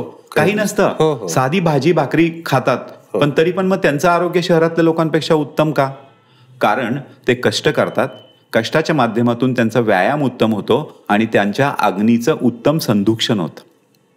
त्यामुळे तुम्ही काय खाता हे महत्वाचं नाहीये, काय पचवता. आपल्याकडे एक शब्द आहे, तुझ्या अंगी काय लागतं. बरोबर. मी हे खातो पण मला ते अंगी लागत नाही. अंगी लागत नाही म्हणजे काय, त्याचं पचन होत नाही, त्यामुळे तुझ्या शरीरात सप्तधातू चांगले निर्माण होत नाही. त्यामुळे या अग्नीचा जो विचार आहे हा खूप मूलगामी आहे. आणि हा अग्नीचा विचार करून जर तुम्ही वंध्यत्वाची चिकित्सा दिली तर अप्रतिम रिझल्ट मिळतात. मुद्दाम मी हे इलॅबोरेटिव्ह सांगतोय की आयुर्वेदाची ही थॉट प्रोसेस वेगळी आहे, युनिक आहे आणि म्हणून त्याचे रिझल्ट चांगले मिळतात. बरोबर. अगदी तुम्हाला सांगतो की जे पोटाचे विकार असणारी लोक असतात, ज्याला IBSचा प्रॉब्लेम म्हणतात. हा शब्द सगळ्यांना माहिती आहे. IBS आयुर्वेदामध्ये ज्याला ग्रहणी म्हणतात, ज्यांना IBS किंवा आम्लपित्ताचा आजार आहे त्यातल्या 90% लोकांमध्ये शुक्राणूंचे प्रॉब्लेम असतात. बरं. त्यांच्यामध्ये शुक्रधातू कमी तयार होतो, त्यांच्यामध्ये शुक्राणूंची संख्या कमी सापडते, त्यांच्या शुक्राणूंमध्ये विकृती सापडतात आणि त्यामुळे त्यांना वंध्यत्वाचे पण प्रॉब्लेम येतात आणि लैंगिक समस्याचे पण प्रॉब्लेम येतात. असा पेशंट ज्यावेळेस माझ्याकडे येतो त्यावेळेस मी लगेच असा विचार नाही करत की याला कुठलं औषध दिलं की याचं शुक्राणू वाढणार आहे किंवा कुठलं औषध दिलं की याचा सिमेंटचा व्हॉल्यूम वाढणार आहे. Not at all. शुक्राची निर्मिती रसधातूपासून आहे, याची पचनसंस्था बिघडलेली आहे, याचं पहिलं ते ठीक करावं लागेल. म्हणजे साधं आहे की तुम्हाला माहिती आहे खजूर खाल्ल्यावर हिमोग्लोबिन वाढतं, पण हा खजूर पचला तर हिमोग्लोबिन वाढेल ना. बरोबर आहे. तो जर खजूर पचलाच नाही, दुसऱ्या दिवशी संडास वाटेतून निघून गेला तर कसं हिमोग्लोबिन वाढेल. बरोबर. आणि म्हणून अग्नीवर विचार करून वंध्यत्वाच्या चिकित्सेचा विचार करावा लागतो. आणि मग त्याच्याबरोबर बाकीच्या ज्या काही गोष्टी आहेत त्याच्यामध्ये पंचकर्म ही आयुर्वेदाची कोर ट्रीटमेंट आहे. सर्वात महत्वाचं ना की आपल्याकडे आयुर्वेद हा खूप भोंदू लोकांच्या हातामध्ये चाललेला आहे. अच्छा. जे लोक याच्यामध्ये एक्सपर्ट नाही आहेत, ऑथेंटिक नाही आहेत, बाबा बुवांसारखी लोक आहेत जी मनात येतात आणि आयुर्वेदिक ट्रीटमेंट देतात. म्हणजे मला खरं त्या गोष्टीचं खूप वाईट वाटतं की ज्यावेळेस लोकांना आयुर्वेदाने फरक पडत नाही ना त्यावेळेस ती लोक त्या डॉक्टरचं नाव नाही घेत. बरोबर. मी म्हणतो तुम्हाला डॉक्टर मुळेंकडे नाही फरक पडला ना, तुम्ही सांगा डॉक्टर मुळेंकडे नाही फरक पडला, आयुर्वेदाने फरक पडला नाही असं म्हणू नका. आणि नेमकं हेच घडतं. ह्या बाबा बुवा लोकांना ऑथेंटिक नॉलेज नसतं, यांना पंचकर्माविषयी काही माहिती नसते आणि ही लोक ट्रीटमेंट देतात. किंवा लोक पण ऑनलाईन मेडिसिन घेतात. कुठूनही आम्ही काय इकडून औषध मागवलं तिकडनं औषध मागवलं, अरे तुला त्या डॉक्टरनी पाहिलेलं नाहीये, त्यांनी तुला तपासलेलं नाहीये, वंध्यत्वासारखी जटिल समस्या त्याच्या तुझी समस्या आहे, कसं तुला ऑनलाईन फरक पडणार आहे. मग अशी मेडिसिन घ्यायची आणि तिसरीकडे गेल्यानंतर सांगायचं आयुर्वेदाने मला फरक पडला नाही. त्यामुळं प्राचीन वैद्यक आयुर्वेद जर तुम्हाला अनुभवायचा असेल तर त्यातले जे तज्ज्ञ लोक आहेत त्यांच्याकडूनच ट्रीटमेंट घ्यायला पाहिजे. आज आपण ऐकतो व्यवहारामध्ये पंचकर्म पॅकेज. हॉटेलला गेले तुम्ही, 5 स्टार हॉटेलला वगैरे गेले तिथे लिहिलं असतं पंचकर्म पॅकेज. अरे हे काय पॅकेज आहे का, ही काय फूड इंडस्ट्री आहे का. पॅकेज असू शकत नाही. एकाच व्यक्तीची 5 कर्म एकाच वेळी होऊ शकत नाही, त्यांनी फायदा नाही होणार आहे, नुकसान होणार आहे. बरोबर. कोणत्या व्यक्तीसाठी प्रकृतीनिहाय कोणतं पंचकर्म करायला पाहिजे हा त्यातला जो तज्ज्ञ आहे तो ठरवणार आहे. त्यामुळे माझं श्रोत्यांना जाहीर आवाहन आहे की तुम्हाला आयुर्वेद जर अनुभवायचा असेल, आयुर्वेदामध्ये किती क्विक रिझल्ट मिळतात हे जर करायचं असेल तर तज्ज्ञांकडे जा, तज्ज्ञांकडनं पंचकर्म करून घ्या. बरोबर. आज वंध्यत्व, लैंगिक समस्या, डिप्रेशन वगैरे ह्या जटिल समस्या आहेत सर, आणि याच्यावर जर तुम्ही वरवर औषध पाणी करणार असाल तर कसा उपयोग होईल. बरोबर. जर तुम्हाला बेंड आलेलं आहे, ऍप्सिस झालेलं आहे, तर ते ऍप्सिस तुम्ही जिरवताल का फोडताल. फोडणार ना. आपण त्याला पिकवणार, फोडणार, त्याचा निचरा करणार आणि ज्यावेळेस त्यातनं पू निघून जाणार आहे त्यावेळेसच तुम्हाला बरं वाटणार आहे. बरोबर. तसं हे जे खोलवर गेलेले दोष आहेत हे काढण्याची क्षमता फक्त पंचकर्मांमध्ये, आणि पंचकर्म ही जी ऑथेंटिक लोक काम करतात त्यांनाच माहिती असतात. म्हणून जी भोंदू लोक आहेत ती तुम्हाला पंचकर्मांविषयी मार्गदर्शन करणार नाही, ती औषधांविषयी मार्गदर्शन करत. आणि म्हणून पंचकर्म, दुर्दैवाने भोंदू लोकांची संख्या वाढते, खूप वाढतीये, क्वॅक खूप वाढतायत. म्हणजे आयुर्वेदाला अच्छे दिन आहेत, अच्छे दिन आपण हे सगळं म्हणतोय, ह्या आजच्या दिनचा जास्त फायदा ही लोक करून घेत आहेत. आणि मला वाटतं याला नागरिक जबाबदार आहेत. तुम्ही 4 ठिकाणी, तुम्हाला एक मोबाईल घ्यायचा तर 10 ठिकाणी चौकशी करता, सॅमसंग घेऊ का ऍपल घेऊ. जर तुम्हाला एखादा तुमचा आजार ट्रीट करायचा आहे तर तुम्हाला शोधता येत नाही की मी ज्या डॉक्टरकडे चाललोय तो डॉक्टर खरा आहे का, त्याची डिग्री आहे का, काउन्सिलकडे त्याचं रजिस्ट्रेशन आहे का, हे बघायला पाहिजे ना. अगदी. ही लोकांची चूक आहे. म्हणजे समाजामध्ये भोंदूगिरी वाढते, याला भोंदू जबाबदार नाही, नागरिक जबाबदार आहेत. आणि मग याच अनुषंगाने ज्या ट्रीटमेंट येतात त्याच्यामध्ये ज्या सुपर स्पेशालिटी ट्रीटमेंट आहेत त्याच्यामध्ये पंचकर्म तर आहेच, त्याचबरोबर उत्तर बस्तीसारख्या ट्रीटमेंट आहेत ज्याचे अप्रतिम रिझल्ट वंध्यत्वामध्ये मिळतात. विद्ध चिकित्सा म्हणून आयुर्वेदातल्या ट्रीटमेंट आहेत, त्याचे रिझल्ट पण खूप छान मिळतात. आयुर्वेदामध्ये ना व्हरायटी मेनू आहे ट्रीटमेंटमध्ये, फक्त तुम्ही तो प्रॉपरली घेतला गेला पाहिजे तुमच्याकडून. मग खरं तर हे म्हणजे आता तुम्ही हे सगळं सांगताय, जसं पूर्ण तुम्ही याच्याकडे आयुर्वेद याच्यामध्ये एवढे तज्ज्ञ आहात, हे सगळं करताय तुम्ही, म्हणजे थोडंसं पॉइंट हा वेगळा जाईल परंतु तो संबंधित पण आहे. तुम्ही आता जो मुद्दा सांगितलात, तुम्हाला आठवत असेल तर काही दिवसाच्या आधी उत्तर प्रदेशमधली एक बातमी आली होती की एका शाळेच्या संस्थापकाने, म्हणजे ती शाळा होती आणि त्या शाळेच्या संस्थापकाने ती शाळा चांगली चालावी म्हणून तिथल्या एका विद्यार्थ्याचा बळी दिला होता. आणि ते खूप गाजली होती. त्याच्यानंतर जेव्हा दुसऱ्या दिवशी आता मी स्वतः एज्युकेशन सेक्टरमध्ये काम करतोय, 20-25 वर्ष झाले मला याच्यामध्ये काम करत होतो, आणि त्या दिवशी म्हणजे माझ्या टीमसोबत बोलत असताना मी हा मुद्दा बोललो होतो की ज्या समाजामध्ये समजा आता एखाद्या अशा माणसाने फक्त नफा कमावण्याच्या उद्देशाने शाळा सुरू केली आणि एखादा माणूस आहे की तो जन्मतः म्हणजे शिकवण्याचीच त्याची आवड आहे, शिक्षकच आहे आणि त्याने शाळा सुरू केली आहे, पण त्याच्याकडे भौतिक सुविधा समजा कमी आहेत आणि ह्या माणसाने समजा एकदम सुंदर शाळा केली तर लोक तो माणूस कोण आहे हे न पाहता त्याच्या भौतिक सुविधा पाहून तिथे शाळा टाकतील. आणि तीच गोष्ट आहे आता तुम्ही जे सांगताय की आपले अनेक लोक पंचतारांकित हॉटेलात पंचकर्म आहे म्हणून ते फॅशन म्हणून पंचकर्म करणार. बरोबर. किंवा आता अनेक लोकांनी तो नुसता बिझनेस म्हणून सुरू केलाय. बरोबर. पण त्यातले जे तज्ज्ञ आहेत, त्यातले जाणकार आहेत, ज्यांनी त्यांचं आयुष्य ह्या गोष्टीसाठी वाहिलेलं आहे, तर त्याच्या मागे माणूस कोण आहे, ती ट्रीटमेंट कोण करतोय हे सगळं समजून न घेणारे लोक आहेत. मला वाटतं की अशा पॉडकास्टच्या निमित्ताने लोकांमध्ये ही जागृती निश्चितपणे पोहोचली पाहिजे की आपण जेव्हा पंचकर्म करतो किंवा आपण ज्या काही गोष्टी करतो तर त्या करणारं कोण आहे, म्हणजे कोणाकडे आपण ते गायडन्स घेतोय आणि एवढं महत्वाचं काम आपल्या आयुष्यातलं करतोय. ह्या गोष्टी आपण त्या निश्चितपणे तुम्ही देताय ना त्यांच्या हातामध्ये. ज्या शरीरावर सगळ्यात जास्त प्रेम आहे ते तुम्ही त्यांच्या हातात देताय म्हणल्यावर तुम्ही किती चाणाक्षपणे हा सगळा विचार केला पाहिजे. यस, शिक्षण आणि आरोग्य ह्या दोन्ही गोष्टी आहेत आणि त्या दोन्ही गोष्टी खूप जास्त महत्वाच्या आहेत.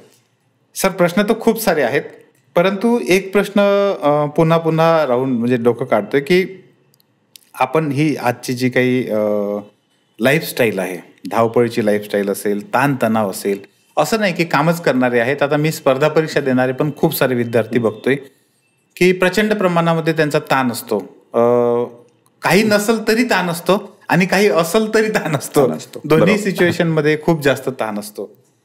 तर हा ताण आपल्या आयुष्यावर पुढे परिणाम होऊ नये, म्हणजे आता कदाचित कामाचा असेल, अभ्यासाचा असेल किंवा इतर दुसऱ्या कुठल्याही गोष्टीचा असेल, आपल्या आयुष्यावर पुढे त्याचा परिणाम होऊ नये, आपलं आरोग्य चांगलं राहावं म्हणून ह्या ताण कमी करण्यासाठी सहज करता येतील आणि सोप्या पद्धतीने करता येतील अशा काही गोष्टी आयुर्वेदानं सांगितलेल्या आहेत का? निश्चित सांगितलेल्या आहे.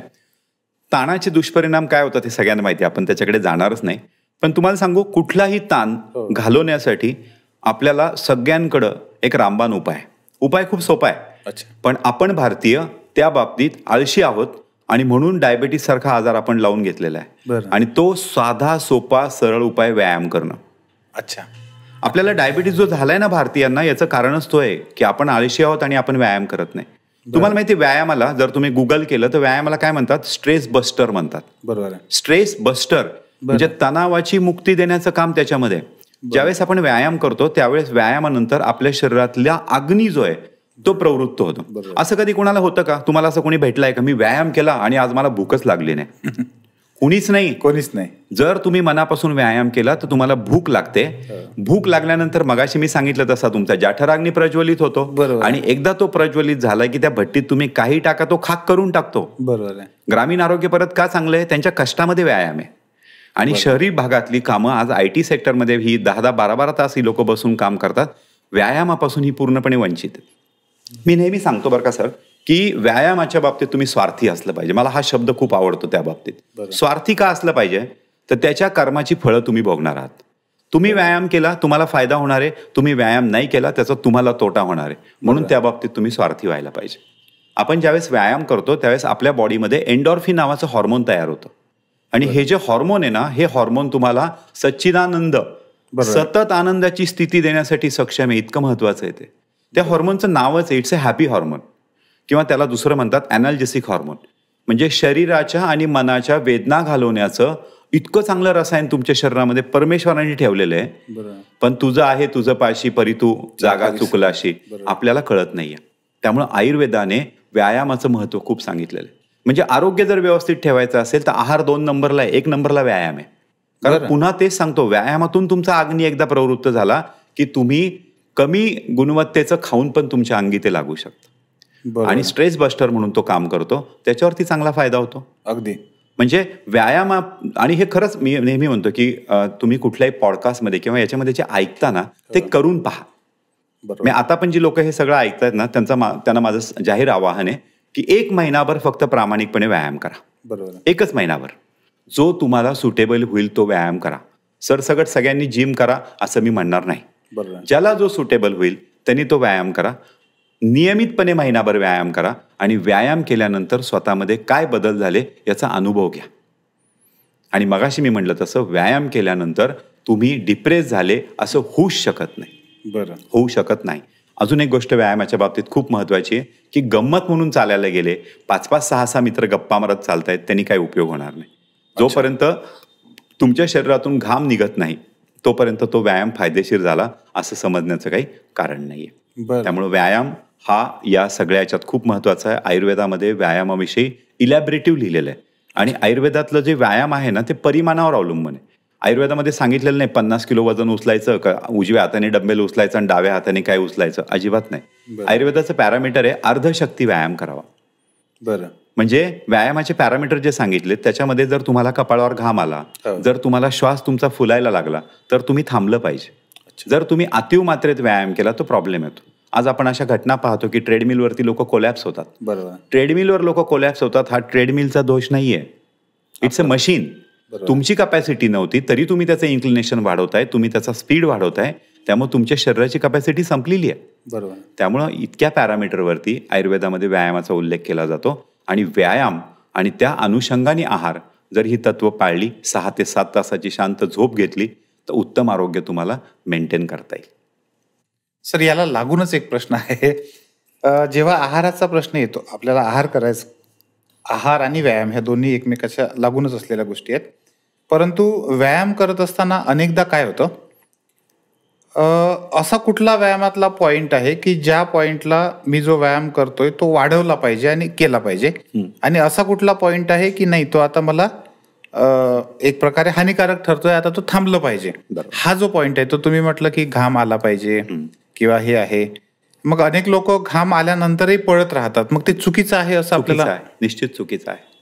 त्यातून त्यांना त्रासच होतोय. शरीर सांगतंय की मी दमलोय. किंवा अजून एक व्यायामाच्या बाबतीत दुखलं की चुकलं, आम्ही साधं सांगतो त्यांना, दुखलं की चुकलं.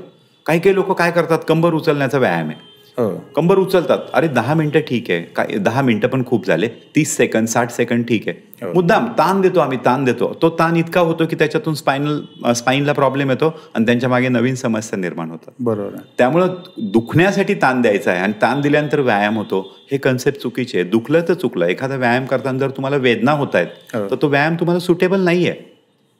पर्यंतच फक्त केला. आता कित्येक जणांच्या बाबतीत असं होतं, एस्पेशली बॅडमिंटनच्या बाबतीत सगळ्यांना कल्पना आहे की खूप जणांना गुडघ्याचे प्रॉब्लेम येतात, गुडघे दुखायला लागतात, तरी ती लोक बॅडमिंटन जर खेळत राहत असतील तर काही दिवसांनी त्यांना नी रिप्लेसमेंट करावंच लागणार आहे. आणि सगळ्यात महत्वाचं ना, आपलं शरीर आपल्याशी खूप प्रामाणिक असतं. शरीर इंडिकेट करत असते की बाबा हे मला सुटेबल नाहीये, माझे गुडघे दुखायला लागले, तू बॅडमिंटन. मी बॅडमिंटन म्हणतो कारण त्याच्यावरती खूप संशोधन झालंय, खूप डेटा त्या बाबतीतला अवेलेबल आहे. शरीर सांगतंय. किंवा लोक जिम मध्ये जाऊन वजन उचलतात, त्यांना खूप प्रॉब्लेम येतात, स्नायूंचे प्रॉब्लेम येतात, फायब्रॉइड याचे फायबर्स जे असतात त्याला स्वेलिंग येतं, तरी पण ते थांबवत नाहीत. That is wrong.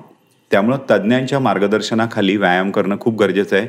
एस्पेशली जिमचा व्यायाम हा कंपल्सरी मार्गदर्शन घेऊनच केला पाहिजे. आपल्याला कल्पना असेल, जे नवशिक्याने अतिउत्साही जिमला जाणारी लोक असतात त्यांच्यामध्ये स्क्रॉटल हार्निया, इन्ग्वायनल हार्निया असे प्रॉब्लेम मोठ्या प्रमाणात आढळत आहेत. कारण त्यांना कळतच नाही की आपली कपॅसिटी नसताना आपण वजन उचलतोय. त्यामुळे त्यांना यंग हार्निएशन, तरुण मुलांमध्ये हार्नियाचे जे प्रॉब्लेम वाढत आहेत त्याचं मेन कारण आहे जिममध्ये मार्गदर्शक नसताना स्वतःच्या मनाने व्यायाम करणं. हे चुकीचं आहे. या बाबतीतला अवेअरनेस खूप महत्वाचा आहे आणि व्यायाम करताना त्या प्रपोर्शनेटली तुमचा आहार आहे की नाही हे पण बघणं गरजेचं आहे. सर, हाच प्रश्न आहाराच्या बाबतीमध्ये कसा सोडवता येईल? अनेक लोकांना ही लक्षात येत नाही की आपल्या शरीरासाठी आवश्यक किती आहे. म्हणजे जोपर्यंत मन भरत नाही तोपर्यंत खात राहणं, आणि म्हणजे गरज कितीची आहे आणि किती आपण म्हणजे कुठं थांबलं पाहिजे हे आहाराच्या बाबतीमध्ये बरेचदा ते कळतच नाही. आयुर्वेद ना सर खूप सोपं आहे. म्हणजे आम्ही ज्यावेळेस म्हणतो ना की आयुर्वेद तुम्ही लाईफस्टाईल किंवा जीवनशैली म्हणून स्वीकारा, ते यासाठी कॉन्फिडेंटली म्हणतो की त्याचे प्रिन्सिपल खूप सोपे आहे. आयुर्वेदाचं सिम्पल प्रिन्सिपल आहे डिमांड अँड सप्लाय. अच्छा. मागणी आणि पुरवठा. पेशंटला मी एक प्रयोग सांगतो नेहमी की सुट्टीच्या दिवशी तुम्ही एक प्रयोग करायचा. सकाळी उठल्यानंतर मला किती वाजता भूक लागायला लागली, उठल्या उठल्या पाणी टाक, पोटात घे, हे घे, ज्यूस घे, काही करायचं नाही, फक्त शरीराकडे लक्ष द्यायचं आणि ऑब्झर्व करायचं मला भूक किती वाजता लागते. ते बरोबर सांगतात आम्हाला 9 नंतर भूक लागायला लागते. कारण आयुर्वेदाने 10 ते 2 हा पित्ताचा काळ सांगितलेला आहे. बरोबर. विशिष्ट काळ सांगितलेले आहेत. 6 ते 10 कफाचा काळ आहे, 10 ते 2 पित्ताचा काळ आहे, 2 ते 6 वाताचा काळ आहे. या काळामध्ये तुमच्या शरीरामध्ये पाचक अग्नी निर्माण होतो आणि तो डिमांड करतो, गिव्ह मी समथिंग. ज्यावेळेस बॉडी तुम्हाला सांगते गिव्ह मी समथिंग, त्यावेळेस तुम्ही द्या. त्याच्यावरती व्यवस्थित पचन होतं. 5-6 तासानंतर परत तुमचे पाचकाग्नी ॲक्टिवेट होतो, पाचक स्त्राव यायला लागतात आणि पुन्हा भूक लागते. मी साधं तुम्हाला नॉनव्हेजचं उदाहरण देतो, जी मी बऱ्याच व्याख्यानांमधून देत असतो, की लोक नॉनव्हेज खाल्ल्यानंतर दुसऱ्या दिवशी म्हणतात यार नॉनव्हेज ना पचायला फार जड होतं. आणि ज्या बोकडांनी त्यांच्यासाठी त्याग केलेला असतो, 700-800 रुपये किलोचं मटण ते घेऊन येतात आणि दुसऱ्या दिवशी त्याचं खापर ते त्या बोकडाच्या माथी वाढतं. चूक बोकडाची नाही आहे. ज्या दिवशी हे नॉनव्हेज खातात त्या दिवशी हे रोजच्यापेक्षा जास्त खातात. बरोबर. त्याच्याबरोबर चपाती खातील, भाकरी खातील, रस्सा सगळं खातील. खाताना हे अतिमात्रेत खातात. म्हणजे पाचक स्त्रावांची जेवढी कॅपॅसिटी होती त्यापेक्षा जास्त खातात. सकाळी जेवतात. सकाळी जेवल्यानंतर शरीराने संध्याकाळी सांगत असतं की बाबा रे सकाळची प्रोसेस कंप्लीट झालेली नाहीये, माझी अजून इथलं सगळं स्टमक रिकामं झालेलं नाही, वरून काही टाकू नको. पण नाही, हा परत रात्री पण रस्सा आणि भात खातो. बायको आग्रह करते अहो रिकामे पोटी कसं काय झोपता. मग हा मटणाचा रस्सा आणि भात खातो. ऑलरेडी सकाळचं पचलेलं नाही, रात्रीचं डम्पिंग झालं आणि मग दुसऱ्या दिवशीला अपचन होतं. आणि हा दोष मात्र मटणाला देतो. खरं तर मगाशी मी सांगितलं तसं अग्नी पाचक हे ना तुमची म्हणजे पचन संस्था ना खूप महत्वाची. त्या पचन संस्थेमध्ये तुम्ही काय आहुती देता हा नंतरचा भाग आहे. तुमची पचन संस्था जर उत्तम असेल, आयुर्वेदामध्ये आहाराचे नियम सांगितलेले, आहार कसा घ्यावा, मिठाई स्वीट कधी खावं. लोक स्वीट शेवटी खातात.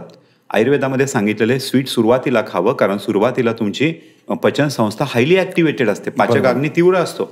लोक शेवटी खातात डेझर्ट म्हणून आणि त्यामुळे प्रॉब्लेम येतात. त्यामुळे आयुर्वेदाचे जर प्रिन्सिपल लोकांनी समजून घेतले ना तर तुम्ही काही खाऊ शकता. म्हणजे रोज गोड पदार्थ खाऊन सुद्धा तुमची हे जाडी वाढणार नाही असे खूप लोक मी तुम्हाला दाखव. तुम्हाला माहिती पूर्वीच्या काळीमध्ये खूप ग्रामीण भागातली लोक सकाळी दूध घालायला येतात. दूधवाल्यांच्या बाबतीतले उदाहरण देतो तुम्हाला. आणि नंतर ते काय खातात माहिती, बासुंदी खाऊन जातात. अजून पण खूप भागांमध्ये बासुंदी आणि जिलेबी खाऊन जातात. मध्य प्रदेशमध्ये जर तुम्ही गेले तर खूप लोकांचा सकाळचा नाश्ता रबडी जिलेबी. त्यांची वजन नाही वाढत, कारण ते ऍज अ मेन सोर्स म्हणून ते खातात, तेवढंच खातात आणि खाल्ल्यानंतर पचवतात. म्हणजे मी आहाराच्या बाबतीत मी लोकांना पण सांगतो, तुम्ही रिसेप्शनला गेले ना तर पहिले ठरवून घ्या मला काय खायचंय. ते रिसेप्शनचा जो यजमान असतो, नवरीचा जो बाप असतो, तो 1000, 1,500 रुपये त्या जेवणावर खर्च करतो. तुम्ही काय काकडी टोमॅटो खावं म्हणून तो खर्च करतो का? त्यांनी जे काही मेन आयटम ठेवलेले ते एकदा स्टॉल बघून घ्या, तुम्ही सगळे फिरून घ्या आणि मग तुम्हाला जे आवडतं, तुम्हाला रबडी मालपुवा आवडतो ना, तिथंच बसा. ढेकर येईपर्यंत, अंडरलाईन ढेकर येईपर्यंत फक्त रबडी मालपुवा खा. घरी या, तुम्हाला काही त्रास होणार नाही, त्या नवरीच्या बापाला पण समाधान मिळेल, लोक जीवन गेले आणि काही त्रास झाला नाही. बरोबर. ही जी मी उदाहरणं देतोय ही सगळी अग्नीशी निगडीत आहे. You should not eat excess. बरोबर. तुम्ही एक्सेस खाता म्हणून प्रॉब्लेम होतो. ऍक्च्युली इटिंग मेडिटेशन नावाचा जो प्रकार आहे ना सर, त्याच्यामध्ये तुम्ही जर आवडणारी गोष्ट मनापासून खाल्ली पण मात्रेत खाल्ली तर तुम्हाला त्रासच होऊ शकत नाही. कुकरला जर शिट्टी नसती तर काय झालं असतं? स्फोट झाला असता. आपल्या शरीरामध्ये पचन संस्थेमधला सगळ्यात मोठा इंडिकेटर आहे ढेकर.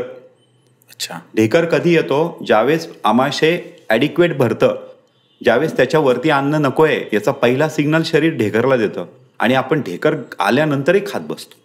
That is wrong. म्हणून मी मगाशी म्हटलं तसं डिमांड अँड सप्लाय, आणि ही हायली बेस्ट बॉडी आहे. परमेश्वराने आपलं जे शरीर बनवलेलं आहे ना, ही टॉप सिस्टीम आहे. खूप इंडिकेटर्स आहे त्याच्यामध्ये. फक्त ते इंडिकेटर आपण प्रामाणिकपणे फॉलो केले पाहिजे. जी लोक ढेकर आल्यानंतर थांबतात त्यांना अपचन होत नाही. मग त्यांनी मिठाई खाओ, नॉनव्हेज खाओ, काही पण खाओ. आणि याच्या उलट तुम्ही हलकं आहे म्हणून जर एक्सेस खात असताल, म्हणजे एखादा म्हणला राजगिरा पचायला हलका असतो आणि त्यांनी जेवायला 20 राजगिऱ्याचे लाडू खाल्ले आणि त्याची कपॅसिटी नाहीये, त्याला अपचन होणार आहे. त्यामुळे पुन्हा प्रश्न येतो अग्नीशी आणि डिमांड अँड सप्लाय, आणि शरीर जे सांगतं तिथं थांबायला पाहिजे. म्हणून आपण म्हणतो दुपारचं जेवण जास्त चांगलं पाहिजे. बरोबर. कारण त्यावेळेस तुमचा अग्नी तीव्र असतो. रात्रीचं जेवण कमी मात्रेमध्ये असलं पाहिजे. या सगळ्या गोष्टी. त्यामुळे अशा पद्धतीने जर बेसिक यालाच लागून असलेला एक प्रश्न आहे. मगाशी तुम्ही ग्रहणीचं उदाहरण दिलं होतं. ग्रहणी हा जो आजार आहे पचनचा, आजकाल बैठा जे जीवनशैली आहे ती अनेक लोकांसाठी खूप वेळ बसून राहतात सारखं, आणि त्याच्यामुळे आतड्याचे जे आजार आहेत ते बऱ्याच लोकांना होतात. बिलकुल. खूप जास्त प्रमाणामध्ये होतात. याचा आहाराचा कसा संबंध आहे आणि त्याच्यावर आयुर्वेदामध्ये काय सांगतो? याचा आहाराच्या पेक्षाही अगोदर व्यायामाशी संबंध आहे. अच्छा. कारण हे सगळं बैठं काम करतात, उशिरा झोपतात, उशिरा उठतात, उठल्यानंतर पण व्यायाम करत नाही. यांनी जर व्यायाम केला तर अग्नी चांगला राहील, अग्नी चांगला राहिला तर पचन व्यवस्थित होईल. म्हणजे ही लोक अग्नीसाठी व्यायाम पण करत नाही आणि वेळेत जेवत पण नाही. तुम्ही जर आपण सगळेजण म्हणतो मी कशासाठी करतो, पोटासाठी करतो. बघा सगळ्यांची भाषा असते. बाप अगदी तोऱ्यात पोराला सांगतो अरे मी पोटासाठी करतो. अरे पण ते पोट जर तुला 11 वाजता जेवायला मागतंय तू जर 2 वाजता देत असशील तर कसला तू पोटासाठी करतोय. पोटासाठी करतोय तर त्या पोटाशी प्रामाणिक राहा. ते होत नाही आणि त्यामुळे मग प्रॉब्लेम येतात. त्यामुळं आहार ही जी आत्ताची जनरेशन तुम्ही सांगितली हिने नियमित व्यायाम केला पाहिजे. नियमित व्यायाम केला पाहिजे. शरीर मागतं त्यावेळेस खाल्लं पाहिजे. एवढ्या जर गोष्टी फॉलो केल्या तर काही प्रॉब्लेम येऊ शकणार. साध्या आणि सोप्या पद्धतीने आपण सगळी म्हटलं ना की म्हणजे व्यायाम करा. व्यायाम करून अग्नी उत्तम ठेवा. अग्नी उत्तम झाल्यानंतर शरीराला आवश्यक आहे तेवढंच टाका. ढेकर आल्यानंतर थांबा. संपलं. काही प्रॉब्लेम येऊ शकत नाहीत प्रॉब्लेम. कारण हे आयुर्वेदाचे सिद्धांत आहेत. आयुर्वेदामधली अग्नी ही संकल्पना अत्यंत महत्वाची संकल्पना आहे. ती आपण गृहिणीचा जो तुम्ही उल्लेख केला ना त्याच्यामध्ये सगळी आयुर्वेदाची चिकित्सा ही अग्नीशी निगडीत. आणि म्हणून आजकाल खरंच पोटाचे प्रॉब्लेम खूप वाढत चाललेले आहेत. आणि हे तुम्हाला माहिती आहे ज्यांना पोटाचे प्रॉब्लेम येतात, ज्यांना हार्ट अटॅकचा स्टडी केला गेला आणि ज्या लोकांना हार्ट अटॅक येतो त्यातल्या 80% लोकांना हायपर ॲसिडिटीचा त्रास आहे. त्यांना IBSचा प्रॉब्लेम हे सिद्ध झालेलं आहे. याच्यावरती रिसर्च पेपर अवेलेबल आहे. म्हणजे इतकी पचन संस्थेवरती काम करणं आपल्याला आवश्यक आहे. सर लठ्ठपणा हा जो आजार आहे म्हणजे तोही आजार जास्तीत जास्त याच्याशी संबंधित आहे, म्हणजे आहाराशी आणि व्यायामाशी संबंधित आहे. पण अनेक लोक असं म्हणतात की तुम्ही लठ्ठपणा व्यायाम करा की नका करू पण खाण्यावर नियंत्रण ठेवा. बिलकुल. एक फक्त यात गोष्ट करेक्ट करतो की लठ्ठपणा हा सरसगटच आहाराशी संबंध आहे का, याला अपवाद फक्त थायरॉइड ग्रंथीचा विकार आहे. थायरॉइड नावाची जी ग्रंथी आहे ज्याच्यामध्ये हायपोथायरॉइडिझम नावाचा प्रॉब्लेम येतो, ज्याच्यामध्ये ग्रंथीचे स्त्राव कमी होतात, एक्सेस होतात, TSH वाढतं त्याच्यामध्ये. त्या ठिकाणी मात्र तुम्ही व्यायाम करा, सगळं करा, कमी खा तरी देखील तुमचं वजन वाढू शकतं. त्या ठिकाणी मात्र आहाराचा संबंध नसतो. त्या ठिकाणी त्या ग्रंथीचं कार्य बिघडलेलं असतं आणि विशिष्ट औषधाने आपल्याला ते कार्य कंट्रोल करावं लागतं. तो मात्र अपवादात्मक भाग आहे. बाकीच्या ठिकाणी मेजॉरिटी ठिकाणी लठ्ठपणाचं कारण व्यायामाचा अभाव आणि excess food eating, wrong food eating हे दोन गोष्टी कारण आहे. दोन्ही गोष्टीवर सारखंच महत्व आहे. निश्चित आहे.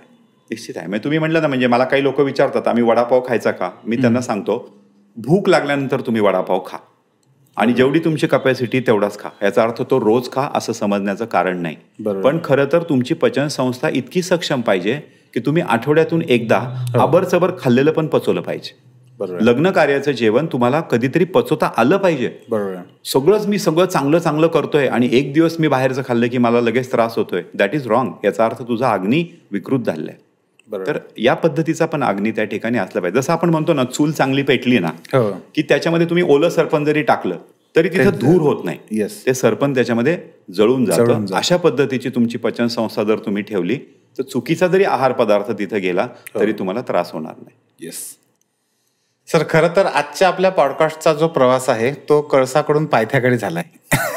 म्हणजे उत्तम संतती असण्यासाठी किंवा संतती ही चांगली झाली पाहिजे, चांगलं बीज जे आहे ते तयार झालं पाहिजे, इथपासून आपण सुरू केलं तर अगदी आपल्या आरोग्याचे जे बेसिक नियम आहेत मग ते आहाराचे असतील, व्यायामाचे असतील, त्या सगळ्यापर्यंत खूप वेगवेगळ्या गोष्टींवर अतिशय सुंदर मार्मिक शब्दामध्ये तुम्ही आम्हाला मार्गदर्शन केलं. हे सगळे प्रश्न जेव्हा जेव्हा प्रवास आपला सुरू होता तेव्हा माझ्या मनामध्ये एक प्रश्न येत होता की लोक आजारी पडल्यानंतर डॉक्टरकडे जातात, आजारी पडल्यानंतर गोळ्या, इंजेक्शन, जे काही असेल, हॉस्पिटॅलिटी, अगदी मेडिक्लेम काढण्यापासून खूप साऱ्या गोष्टींवर खर्च करतात. परंतु सुरुवातीच्या काळामध्ये जर हे एज्युकेशन त्यांना मिळालं, सुरुवातीच्याच काळामध्ये त्यांचं आहार आहे, व्यायाम आहे, जे लाईफस्टाईल आपण त्याला म्हणूया, योग्य लाईफस्टाईलचे हे जर समजा काही गोष्टी त्यांना शिकायला मिळाल्या तर कितीतरी खर्च आणि कितीतरी मोठा त्रास आपला वाचू शकतो. बरोबर. आणि खऱ्या अर्थानं आरोग्यम धनसंपदा आपण मिळवू शकतो.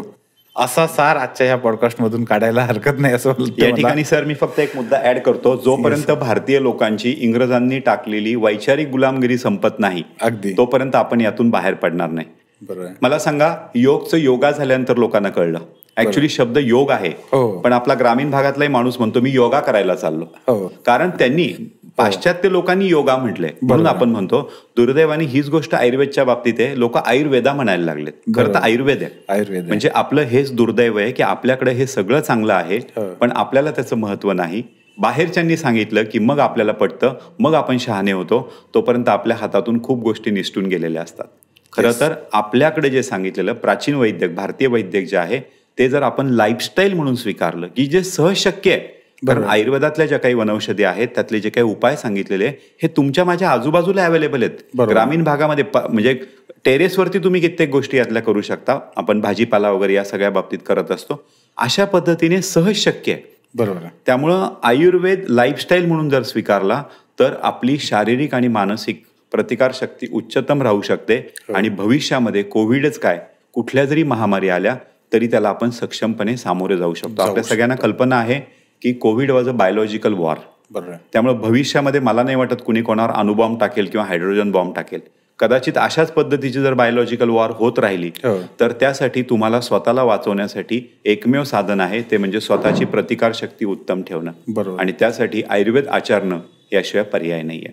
कोविडमध्ये भारत सक्षमपणे जो वाचला त्याचं केवळ कारण आपल्याकडे आपल्या हाडामांसामध्ये आयुर्वेदामुळे प्रतिकारशक्ती चांगली आहे. बरोबर आहे. भारतीय लोक कुठलंही पाणी पितात, कुठलंही खातात आणि पचवतात हे मान्य आहे. याचं कारण असं आहे की आपली प्रतिकारशक्ती चांगली आहे आणि त्याचं क्रेडिट वर्षानुवर्ष आपल्या रोजच्या जगण्यातला जो आयुर्वेद आहे त्याच्यामध्ये. त्यामुळे सर्व श्रोत्यांना माझं आवाहन आहे की तुम्हाला जर आरोग्य चांगलं ठेवायचं असेल तर आयुर्वेदाला शरण जा. आयुर्वेद खूप सोपा, सुटसुटीत आहे, खूप सोपा आहे. अजिबात तो क्लिष्ट नाही आहे आचरण करायला. फक्त तो तुम्ही आचरणात आणणं गरजेचं आहे. खूपच उत्तम पद्धतीने सर सेल्फ कनेक्ट साधण्यासाठी, सेल्फ इक्विलिब्रियम आणि त्यातून स्वतःचं म्हणजे यश, सेल्फ सक्सेस. तर हा जो प्रवास आहे आपला 3S टॉकचा, हा प्रवास आणि त्यातली आरोग्याची जी कडी आहे ती तुम्ही आज जुळवलीत. खूप सुंदर पद्धतीने गायडन्स केलं आणि निश्चितपणे मी तुम्हाला सांगतो की अशा पॉडकास्टच्या माध्यमातून ही जी गुलामगिरीची मानसिकता आहे, ही गुलामगिरीची मानसिकता तोडण्यासाठी सुद्धा निश्चितपणे त्याचा खूप मोठा फायदा होईल. खूप खूप मनापासून धन्यवाद. आज आपण या ठिकाणी आलात आणि सगळ्यांना हे अतिशय उत्तम मोलाचं मार्गदर्शन केलं. 3S पॉडकास्ट आपले खूप आभार मानतो. थँक्यू.